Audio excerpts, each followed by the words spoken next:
সরকারি অফিসে আসলে কেন এটা আসবে? এটা আমারও প্রশ্ন।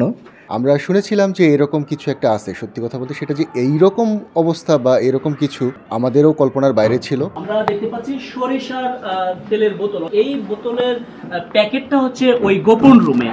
হুইস্কি এটা ব্র্যান্ড স্কচ হুইস্কি।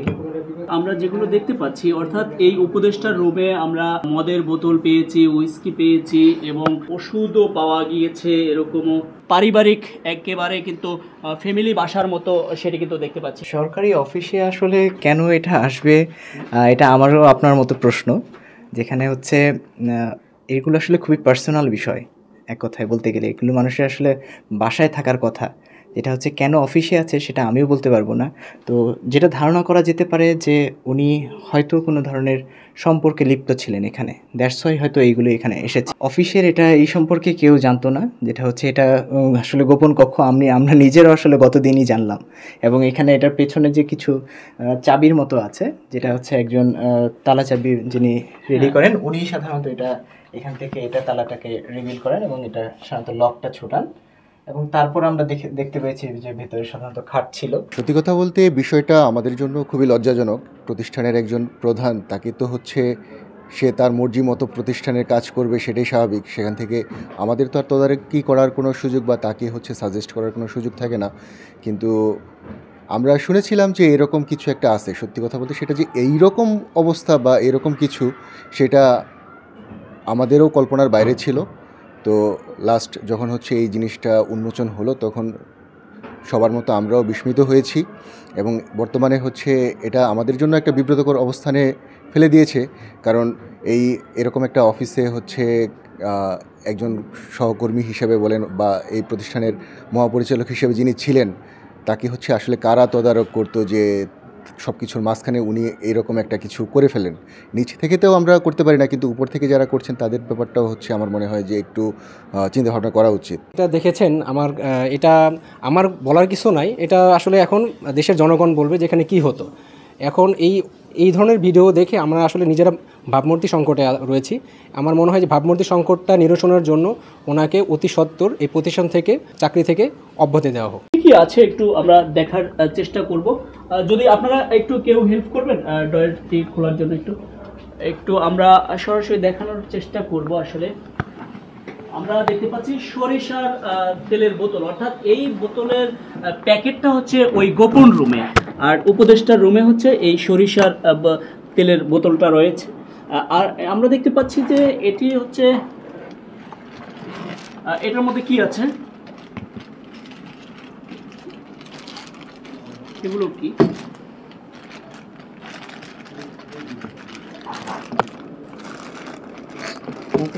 এগুলো মদের বোতল। এগুলো আসলে বোঝা যাচ্ছে যে মদের বোতল হতে পারে। এগুলো আসলে হুইস্কি এটা ব্র্যান্ড স্কচ হুইস্কি। হুইস্কি দেখতে পাচ্ছি। আমাকে নেন না। এটাও একটি, এটা আমি বলতে পারবো না এটা কি, যেহেতু হুইস্কির সাথেই রয়েছে এটিও, এবং এটিও নিশ্চয়ই মদের বোতলের মতোই দেখা যাচ্ছে। ভিতরে কি আছে? ওয়াইনের বোতল মনে হচ্ছে। আমরা যেগুলো দেখতে পাচ্ছি অর্থাৎ এই উপদেষ্টার রুমে আমরা কি পেলাম, যে মদের বোতল পেয়েছি, হুইস্কি পেয়েছি এবং বেশ কিছু যেই ওষুধও পাওয়া গিয়েছে এরকমও দেখছি। এগুলো আর কি পাওয়া যাচ্ছে। অর্থাৎ এই একটি সরকারি ভবনে এই উপদেষ্টা এবং ডিজির মাঝে যে গোপন রুম রয়েছে, এই গোপন রুমের এগুলো হচ্ছে সরঞ্জাম তাদের। আমরা ওয়াশরুমে দেখতে পাচ্ছি যে সুন্দর সুন্দর ছবি করা, ফ্রেম করা, বিভিন্ন অ্যাওয়ার্ড নেওয়া সেসব দৃশ্য কিন্তু দেখতে পাচ্ছি। এবং এই জিনিসটিকে যদি একটু লক্ষ্য করা যায় তাহলে এটাই হচ্ছে মালা খানের যেই দরজা, সেটি কিন্তু ওই গোপন রুমে যাওয়ার কিন্তু দরজা। সেই গোপন রুমেও কিন্তু আমরা যাব এবং এই দরজাটি এই মুহূর্তে এখান দিয়ে না যেতে পারলেও আমরা গোপন রুমের দরজায় প্রবেশ করার চেষ্টা করব এবং এখানের কর্তৃপক্ষ যারা রয়েছে তাদের সহযোগিতায় আমরা ভিতরে গিয়ে দেখানোর চেষ্টা করব সেই রুমে কি রয়েছে এবং মালা খানের যে গোপন রুম সেটি কিন্তু এই দরজাটি কিন্তু এখানে, কিন্তু এই দরজাটি কখনোই ভাবাই যায় না যে এটা একটি দরজা, বা এখানে যদি লক্ষ্য করা যায় তাহলে এটি একটি ফ্রেম দেখা যাচ্ছে যে অ্যাওয়ার্ড রাখা বা বিভিন্ন ডিজাইন করে ছবি রাখা, সেটি কিন্তু আমরা লক্ষ্য করতে পেরেছি। এখানে আমিও তো নিজেও বলতে পারবো না এগুলো কি আসলে, কিন্তু উপরে যা পড়ে দেখছি তা হচ্ছে আপনারা কেউ চাইলে ধরতে পারেন এখান থেকে। এখানে লেখা আছে প্রেগা নিউজ ডিজিটাল ক্যাসেট, অর্থাৎ প্রেগন্যান্সি টেস্ট যেটাকে বলা হয় সেরকম কিছু আমরা দেখতে পাচ্ছি এখানে, এবং বিভিন্ন সিরিজ দেখতে পাচ্ছি। এখানে আরেকটি আছে,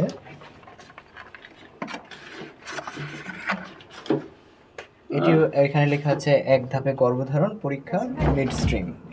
আসলে এগুলো কেন কি কাজে আসে মূলত সেটি আপনারা নিশ্চয়ই বুঝতে পেরেছেন, এবং তার রুমে যে অবস্থা সেটি কিন্তু দেখতে পাচ্ছেন যে পারিবারিক একেবারে কিন্তু ফ্যামিলি বাসার মতো সেটি কিন্তু দেখতে পাচ্ছি, এবং তার রুমের পিছনে অর্থাৎ অফিসের এই পাশেও কিন্তু একটি সোফা খাটের মতো কিন্তু আমরা দেখতে পাচ্ছি, যে খাট বলা যেতে পারে, ছোট খাট বলা যেতে পারে। এটি কিন্তু একজন উপদেষ্টার রুম, এবং সেই অফিস কক্ষ পাশেই কিন্তু আয়নাঘর দেখছিলেন আপনারা।